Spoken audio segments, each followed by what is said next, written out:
Itulah musim dah gerak kan. Alah, dia dengan live saya, aku dengan live aku. Live aku mancing lah, apa lagi. Okay, ini kau dah lama tak beraksi ni. Nanti trip pergi pantai Penyengat aku nak on. Yang ni kau relax dulu. Ni aku nak beraksi ni dekat pantai Minyak Beku. Kasih on. Siapa pula ni? Si Musin pula. Halo. Abang Delis Ya. Tadi kau bukan main menangis lagi. Apa cerita? Abang ni nak minta tolong sikit. Kereta saya ni rosak yang pemajikan saya ni. Ada dia tinggalkan saya kat tepi depan dekat tembok putih ni. Tembok putih mana? Ada dekat je dengan rumah abang tadi lepas kita jumpa tadi. Habis kau nak minta tolong aku ambil sekarang? Minta tolong abang ambil. Dia tinggal saya ni. Aku? Kereta rosak. Sekejap. Kau ni tadi bukan main sedih lagi lah. Dia dah datang lagi. Apalah si Musin ni.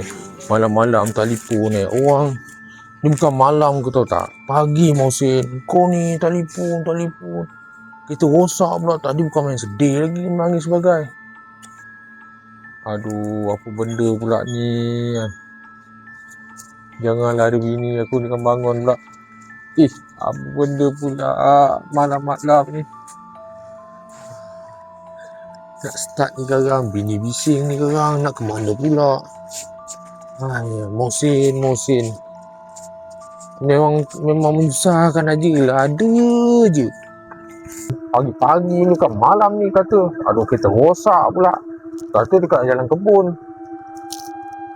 Kat batu hitam. Batu tembok dah betul. Mat. Mana kau Mat? Aku kira aku gerak dulu Aku kira sampai 3 1, 2, 3 gerak. Aku dah agak dah Mamat ni. Tak telefon aku pagi-pagi macam gini. Kan? Aduh, dah lah. Tak jumpa apa-apa. Aduh, Mat mana kau Mat? Kata kat kebun. Kebun mana Mat? Kan telefon aku. Ni siapa pula ni?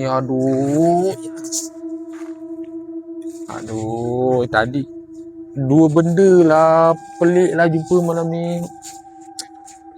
Cepatlah masuk. Hai, si Musin. Kalau tak satu hari menyusahkan aku. Tak ada. Astagfirullahaladzim. Allah. Bang, awalnya awak balik mancing malam ni. Tak tidur lagi ke? Itulah biasa awak pukul 12 dah balik dah. Ini pukul 5 dah nak azan baru sampai ni. Ada hasil? Tak ada hasil. Bukan mancing lah bang. Mancing. Kadang ada rezeki, kadang tak ada. Kadang sesirat kan. Tapi apa saya takut-takut tu? Nantilah cerita dengan awak. Masuk Dalam subuh lah ni. Okey. Risau aku.